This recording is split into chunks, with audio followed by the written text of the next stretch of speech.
Good evening, my name is Alex Campbell. I'm Jasper. And you're watching Examining the Expanse.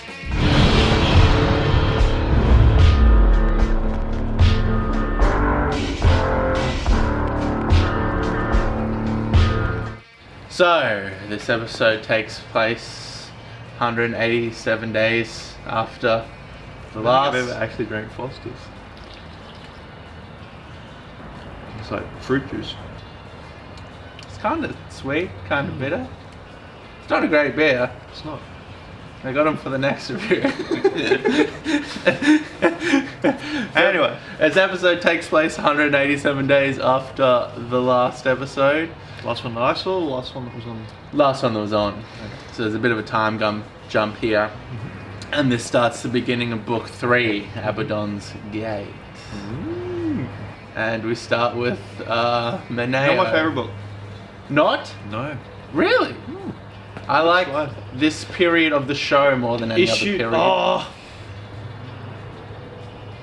I feel like it's... The issue with this book is you know how it's going to end. It's predictable. Kind of. Fucking Julie Mao's sister. Yeah. Her character is set up. You already know what her goals are. Especially in the book, from what I remember. And they're playing it off like you don't know. Yeah, and then they're playing it off like you don't know what's going to happen. And it's, yeah, you already know a character, you already know what her goals are, and it's like, okay, you already know these characters are going to collide, and there's going to be some fucking crazy thing that happens. Then you get to the reveal, and it's not shocking. Well, you get to the reveal, and it's like there's this crazy thing that's happening inside the ring space, but that's so much further down the line. Yeah. You know, yeah. This ties in this episode as well. I just finished listening to The Churn, which is one of the novellas. I've not read any of them. Yeah. / listened to them. It kind of does the same thing where it sets up. I think it sets up this reveal for the end. Was supposed to be shocking, but about halfway through it, it's pretty obvious what they're gonna do. It's Miller's backstory, basically. And they allude to it in this episode. Baltimore, the lady who is running the documentary within the Rocinante, says there was a gang leader back in Baltimore called Mosburton. I spent some time there. Yeah, I actually couldn't find any records of you on the roll. In fact, you don't seem to have any official government records at all apart from a birth certificate and a registered win with the apprenticeship lottery when you were 15. Weird. I did talk to some locals, though, and they told me about a guy who was also named Amos Burton, who was some sort of mob boss. But that couldn't be you, right? Because you left the city when you were 15. So yeah, we open up with this big, not so intelligent, big buff guy named Timmy living in dystopian Baltimore, and it goes through how fucked up and crime-ridden Earth is, and outlines this relationship. You see that? You actually see that. Yeah, true. In the next season. Yeah. So yeah, what ends up happening basically is Amos hires Timmy to do something, and Timmy doesn't end up doing it. He does the right thing, and he kills Amos Burton and takes his identity. So yeah, Amos's name is Timmy? Yes. Which is a terrible name. I'm glad his name is Amos. Yeah, that's and not Timmy. But yeah, you like kind of halfway through, you're like, oh, this is Amos. Oh, okay. And then they start dropping hints, and you're like, and then they drop more hints. And then you get to the end, and he like takes Amos's identity, and you're like, yeah, I got it. Cool, but yeah, obvious. So maybe it was like a relative. Maybe it's just a common name. You think?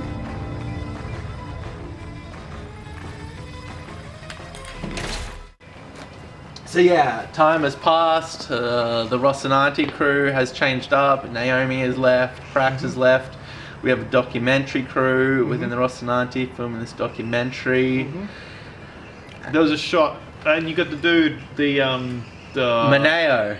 Is that his name? We need to talk about Moneo. Doing his slingshotting across the solar system. I fucking loved all of that. It was great. All of that was amazing. Yeah. It opens up with like this glam rock song, and it's so different from all the other music that has ever been in the Expanse, and it's so refreshing. Oh well, I think it's hear that music. I think that's them trying to recreate the Belter music, because a big part of the Belter culture is their music.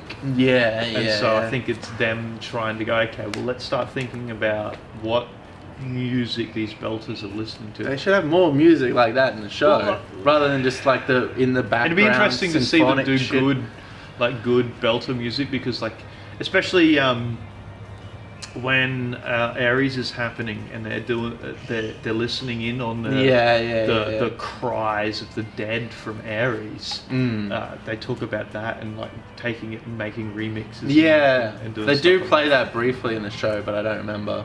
Yeah. What it was just like generic dubstep, I think, from memory. It didn't stick out, but this scene musically, It'd be stuck good out. to see them do some sort of electronica. Yeah. That seems to be what they're describing when they're talking about it in the books.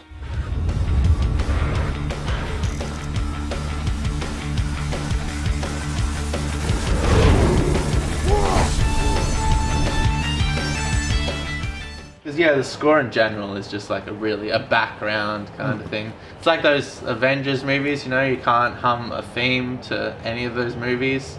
No. Because it's really boring, forgettable scores. Yeah, that was a Red Letter Media thing, wasn't it? When they went around and asked. No, I don't think that was Red Letter Media. That was somebody. It was like hum me Jaws, hum me Indiana Jones, Star Wars, Jurassic Park, blah, blah, And then blah, it's blah. one of the prequel trilogy themes, isn't it? It's like now hum me Darth Maul's theme, something like that. Yeah. like- And then they go through the whole Avengers thing. It's nothing. I don't know, my kid says his favourite character is Darth Maul. I'm There's this Darth Maul whole- isn't a character. There's this whole thing in the Clone Wars though, where like he does all this shit. I don't know He if has- he's watched all that stuff. I don't know. Because has anybody bothered? Mark has. We're not talking about that. Jasper, you should watch the Clone Wars. Maybe I need to watch the Clone Wars. It's brilliant. Maybe that will help me better understand the Expanse. Better appreciate the Expanse, I'm fucking sure. Oh, Jesus fucking Christ. That'd be worse than watching Picard, wouldn't it? Seriously. Yeah, maybe. I don't know. I'm fucking Picard's pretty At least Picard's aimed at adults. Yeah, but I don't know if it's written for adults. That's fair. It's written for fucking, like, mentally impaired people.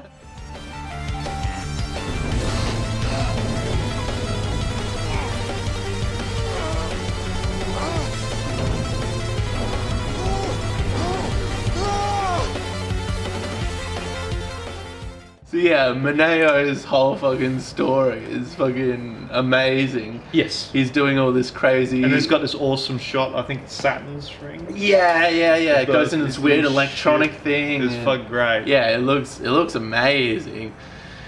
And yeah, he's irritated that he's getting no news coverage. The Ring and James Holden keep on overshadowing what he's doing. So he decides, I'll fly through the Ring.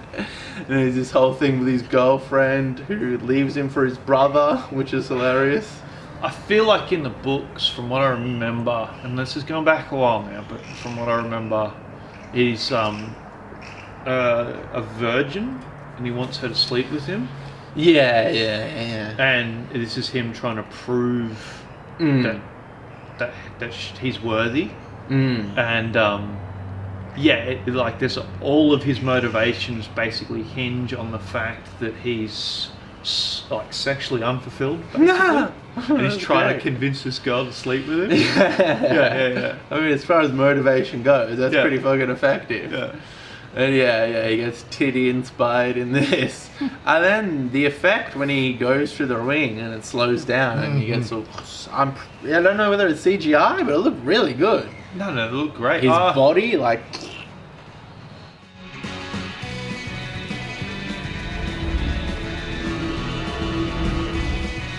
Yeah, It was to the point... There has to be a certain level of practical effect there. Yeah. Because I don't. Yeah, I wasn't able to that tell. freeze frame where where his shirt and everything's forward and it's just the blood effect. That's got to be a model of some sort. That couldn't have been. If it's a CGI, fully it's rendered really image. good CGI. If it's a practical model, it's really good. Yeah. Either way, I wasn't able to tell. My brain didn't initially go, that's fucking CGI. Or, that's a practical effect. So it was fucking Very great. good. Yeah, I hadn't thought about that actually. Yeah.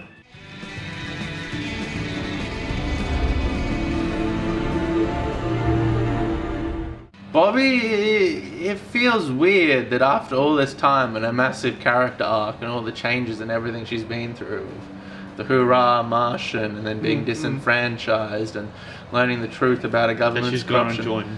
She's just back in the MCRN. It just, it feels like backtracking. It feels odd after everything that's happened. Yeah, It's just redone, like reset. We didn't Did know she what go to do back with in the character. book? I couldn't tell you. Yeah. I was just trying to think back, and You're not helping these fucking reviews, Jasper. when I listened to the books, these reviews weren't a thing. So I wasn't You kept on listening. telling me to watch The Expanse, and I kept on going, nah. Yeah. Kept on going, Jasper. Just like I kept on telling you to read please." Dune. For how many years did I tell you to read Dune? I don't know, 8. And I'm like, Jasper, come I on. have no idea how many nights. It's like, Alex, you need to read Dune. And then I listened to the audiobooks. And it's like, oh my god. I was like, holy fuck, this is the greatest piece of stuff ever written. From Dune to God Emperor. Oh, I love Those God 4 Emperor. I books. fucking loved God Emperor was amazing. Yeah. And Messiah and Children of. That's fair, that's fair. Heretics and the other one after that kinda weren't as good. They were still great. But for me, those 4 books just like encapsulated some of the best sci-fi ever written.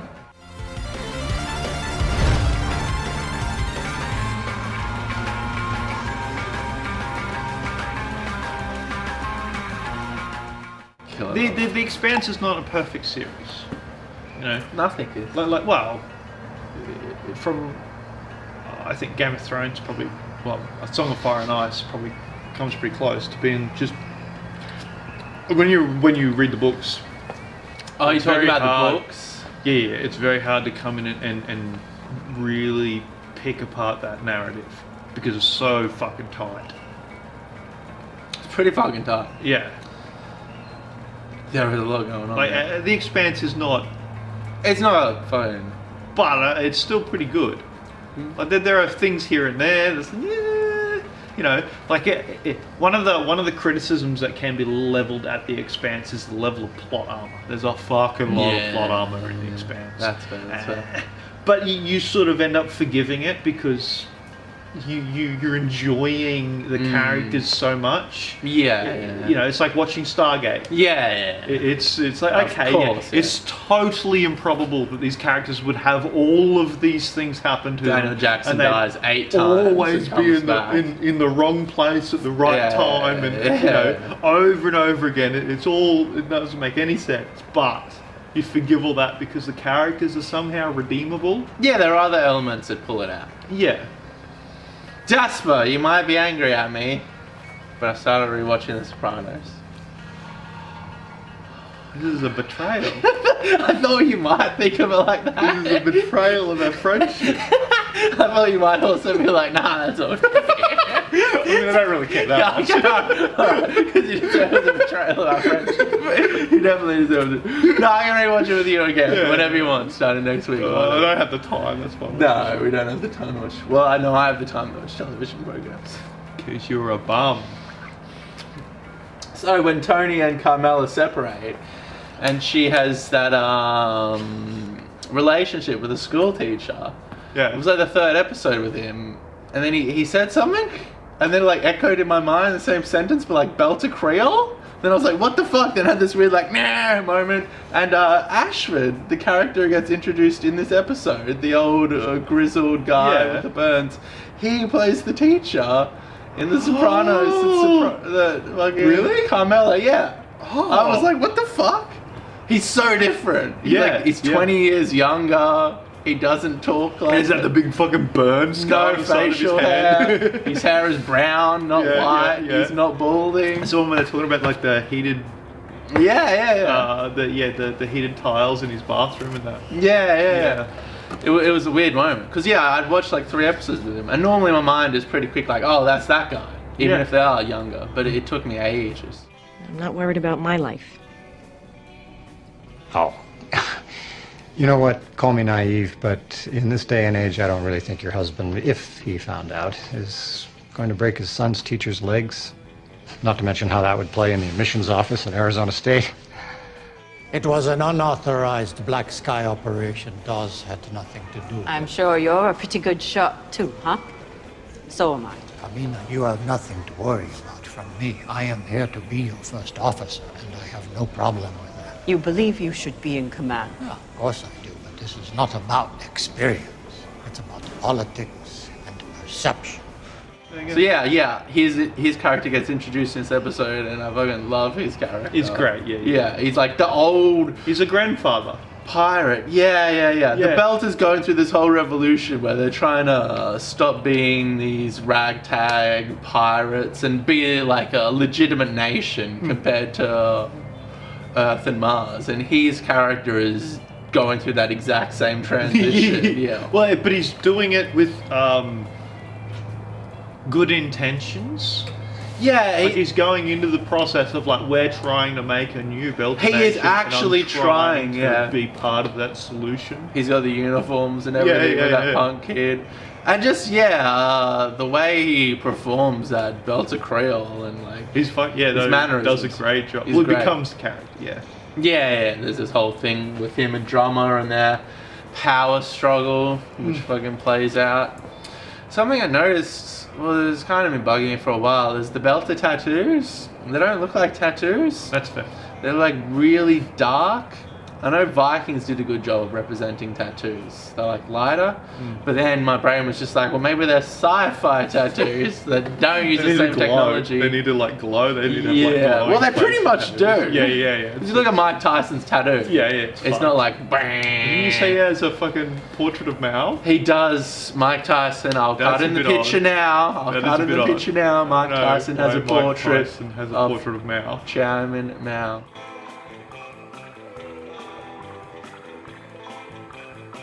He likes him, I guess. He didn't have a circle with a line through it, so apparently he likes Chairman Mao. Maybe he's like a devout communist. Maybe. I mean, people go through those phases. I haven't lied to you. Yet. But my point is that we both have orders to follow, which means we have to work together.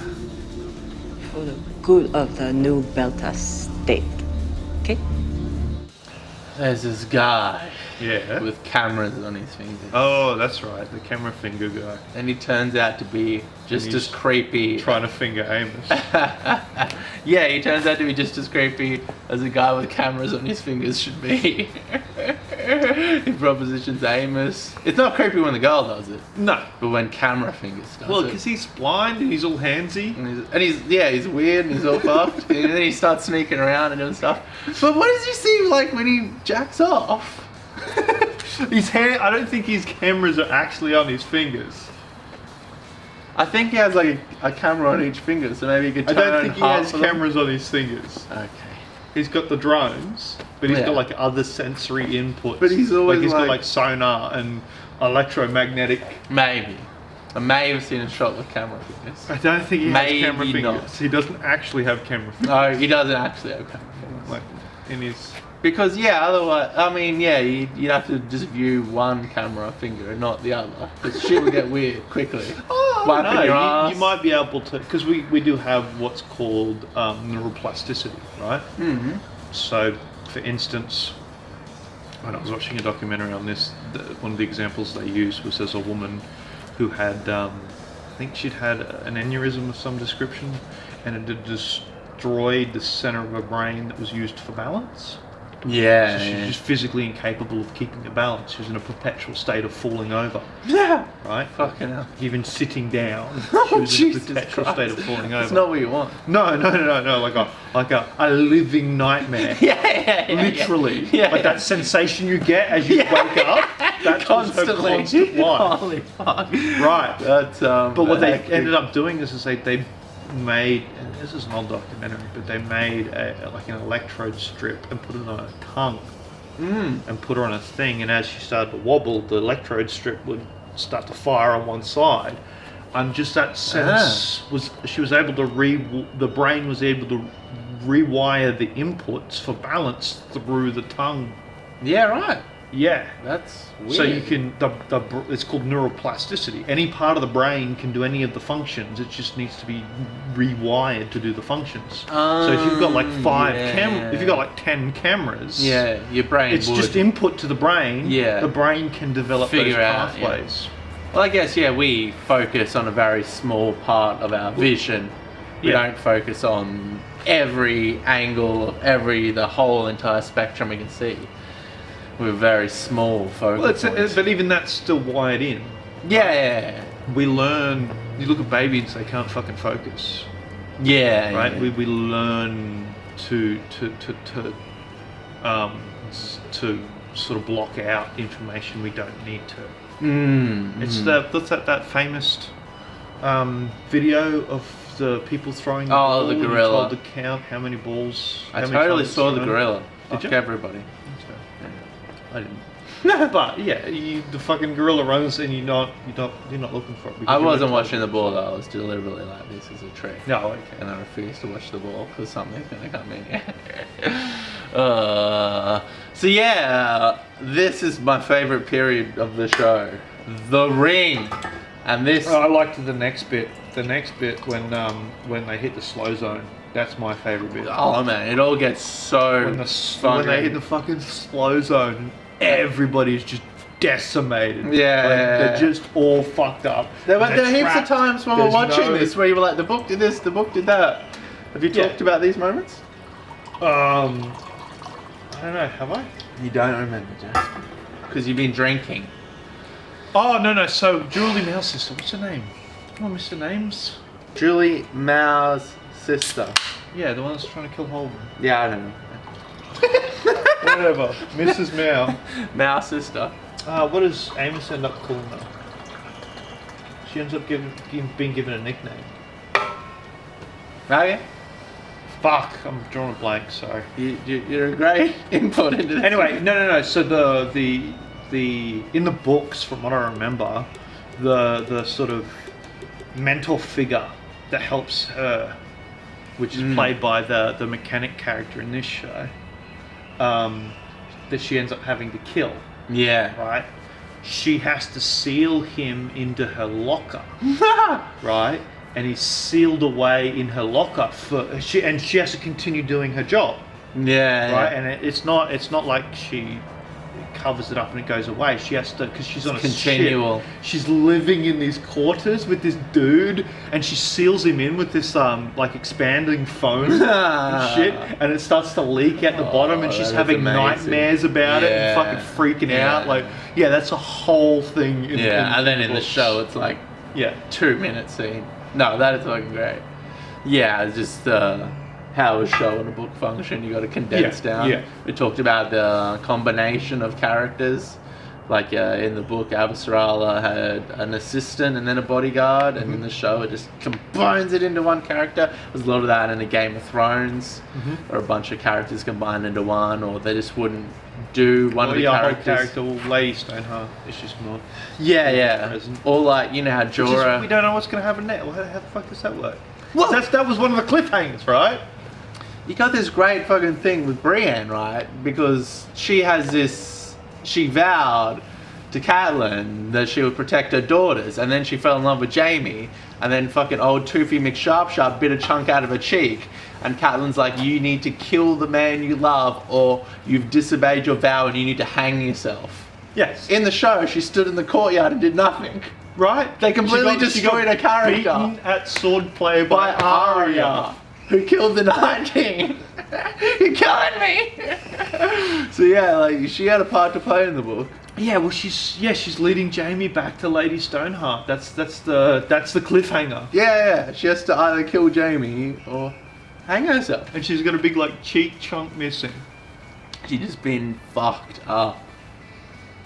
So yeah, also in Game of Thrones, Jorah gets that stone disease that spreads. Yes. But in the book, it's a completely different guy. There's this whole other thing with this like young Targaryen prince that they're sending into. Oh, there's like there's a million things. Yeah, there's so much. There's a million. Those books. I gotta start listening to them again. It's so long ago. Yeah, I'm doing the thing you're doing with the Expanse. Where like I just can't remember what the fuck happened. It's been 5 or 6 years.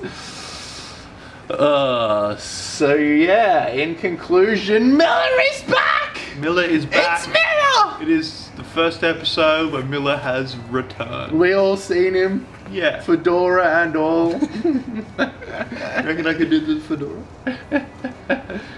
I mean, you can put a fedora on you. Actually, I have a photo of you in a fedora. Yeah, probably. If I can dredge it up, I'll cut it in here. If not, then I don't know what that was. That was a the random. Angels of Time. No. We'll save it. We'll bring it back. This is a great stepping stone for my favorite era in the show. This starts anew. There's a time jump. The character dynamics have all shifted. It's introduced a whole bunch of new characters, and it's just introduced the motherfucking ring. So let's get weird and high sci-fi. Well, this is where it goes. This is where like the whole series sort of starts out as Shifts. one thing, and then this happens, and it just goes. Yeah. Like it's all about sort of intercorporate espionage and global politics and stuff. Yeah. I know this is the point where it goes. Okay, well, the universe is going to go do another thing. Yeah. and you've all got to deal with it. Yeah, I like how Mars's dynamic completely shifts too, because they're on this like generational journey to terraform the planet and create this world. And all of a sudden it and then it's becomes like, totally imbalanced. there's 1,500 of them. This is the Everything's changed. problem. This is the problem, right? It doesn't make any sense. Go on. Okay, it never made any sense to terraform Mars. Yeah. It doesn't make any sense. Yeah. You're much better off building rotating habitats because of the cost involved and basically the what's called gravity debt. Okay. Right? Once you go down a gravity well, you now owe a debt if you want to leave it. So every time you want to leave a gravity well, you have to more pay energy. a debt. Yeah. Oh yeah. Right? It costs you nothing to go down a gravity well, you fall. Yeah. Right? But yeah, if you want to get out of a gravity well, you have to pay your gravity debt. So yeah, it's not worth it to. That's why you're expend better all off this time and staying resources. in microgravity. You're better off staying in microgravity rather than falling down a fucking gravity well for no good reason. Yeah. Now the Expanse sort of glosses over that because they use like drives that are sort of physically suspicious. Yeah, they're But- not technically I don't know the details of it. accurate. Well, I don't think I'm not a anyone fucking- knows the I'm not details. like a I think part of the thing theoretic rocket is scientist. theoretical fucking Yeah. astrophysicist. Yeah. Why not, Jasper? Maybe you should be. I got a really good series to put you onto that's all about physics. What? The biggest ideas in physics. It's actually, or in the universe, I think it's called. It's a whole series of videos. It's actually really good. I've been watching them. Oh, like a YouTube channel? Yeah. Okay. Yeah, I'll watch it. But yeah, anyway, the point is Jeff Bezos wants to build the first fucking rotating habitat. Like an actual rotating. How big does it have to be for the spin gravity to function? And he's doing this. No. He's going He to was do talking this? about doing it. He was at, talking, at a thing like he gave a seminar Yeah. with all the graphics and stuff and like talking about because they were trying to make they were making a bid for the lunar lander module for the new lunar missions that America's talking about doing. To design And they and were build it. they as were a putting contract. bids for doing that, and I don't believe they got it. Yeah. The American government went with I think they ended up going with actually NASA's thing. I'm 100% out of the loop. Yeah. They were doing this whole aerospace thing, and one of the things they were talking about was these rotating habitats, which would be That's crazy. amazing. Yeah. I hope they It's like attempt Elon it. Musk trying to fucking Well, they just colonize made it. Mars. He They wants just to made it to the colonize that. International Space Station. Okay. If Elon Musk decides to colonize Mars, Yeah. does that make Elon Musk the emperor of Mars?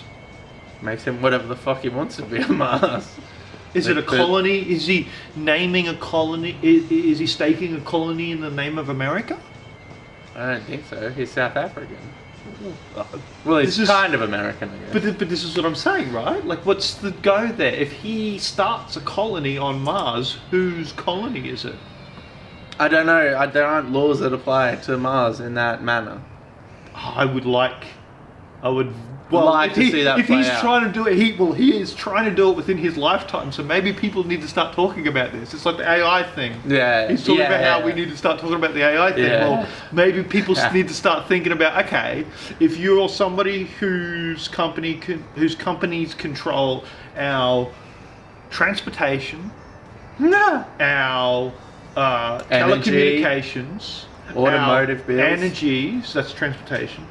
You are correct. Interplanetary transportation, and is starting to set up fucking Colonies off world. Well, maybe someone needs to start saying, okay, what's this empire that this person is creating? Because you're no longer talking about this is talking about something else. Is this like a Bill Gates is the devil thing, Jasper? No. Are you turning Elon Musk into the devil? If you think about the things that he's trying to revolutionize, Everything. right? He's He trying has a very strong stake on the future of humanity as a revolutionize whole. all these key things, and it's like from his perspective, it's like, okay, he wants to revolutionize all these key things because he wants to revolutionize humanity, and that's great from a personal perspective. But it's like, what about the people who are going to inherit his legacy? Yeah. Who are they? Yeah. And what the fuck are they going to do? Because if it's all centralized, Yeah. and one person is going to inherit this, then who is this person? These are good questions to be asking. And I'm glad you're asking them, Jasper. At the back end of this obscure Expanse film That 100 people will watch. from a TV show that came out how long ago? 30 years ago. The big questions being asked, and here on Expanding the Expanse. Examining. In conclusion, Miller is back. Thank you for watching. Really hope bad luck. Subscribe in the comments. Cheers. We're gonna go watch Razorback. Fuck.